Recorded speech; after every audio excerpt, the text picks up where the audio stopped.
megadtam az én gépemnek az IP-jét, és itt a fájlnévvel megadtam neki, hogy mit kell, hogy letöltsön a gépemről.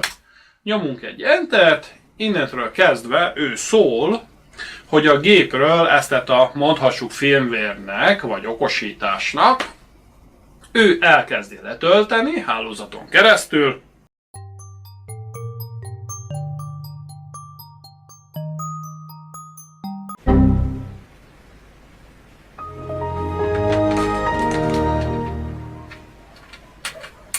Közben itt keresem, hogy mi a hiba.